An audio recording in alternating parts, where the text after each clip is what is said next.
el Dalí en un moment donat va dir que Hitler me pone. Hitler me pone, sus carnes blancas, sus uniformes... Grandes, blancas y mórbidas. Hitler está bueno... Bé, va començar a dir los tot això. correajes de cuero. Los correajes de cuero, ese bigotito... Tot això...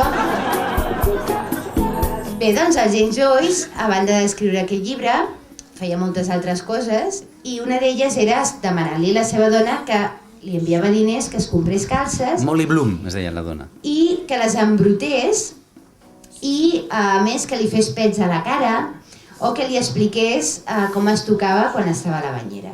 El que feia Gandhi, que és aquesta figura tan important de la història. Doncs una de les coses que ell feia per provar la seva capacitat de resistència era ficar-se al llit amb la seva neboda despullada.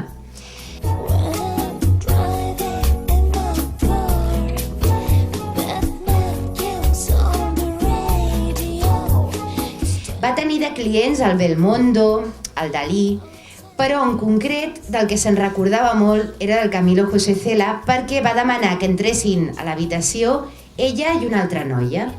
Llavors l'altra noia estava amb el Camilo José Cela al llit i ella havia de trencar plats. I en el cas del senyor Kellogg era que ell en un moment donat de la seva vida va pensar que la gent es masturbava massa. La masturbació tenia a veure amb l'alimentació. I els que menjaven malament perquè igual estaven al bar fent cerveses també necessitaven llevar-se d'hora i esmorzar bé. En el cas del Goebbels, doncs, ell era un nazi terrible, però després tenia com una especial sensibilitat estètica que era que li agradava veure's vestit de dona i amb totes les joies que robava als jueus.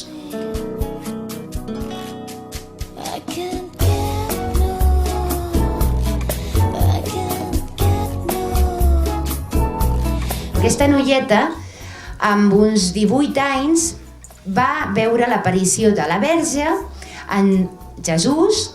La Verge portava Jesús a la mà i Jesús li demanava matrimoni a la Caterina i li regalava un anell fet en la pell del seu prepuci. És un llibre que no cal llegir-lo de la primera a l'última pàgina, no cal seguir tot un fil narratiu, sinó que es pot llegir espigoladament, buscant els capítols que parlen d'aquella cosa que us fa més gràcia, identificar la vostra fantasia eròtica i veure qui la comparteix amb vosaltres, quin personatge històric té la mateixa fantasia eròtica, igual que de vegades es diu «Ai, mira, jo sóc Capricorni, com Miguel Àngel».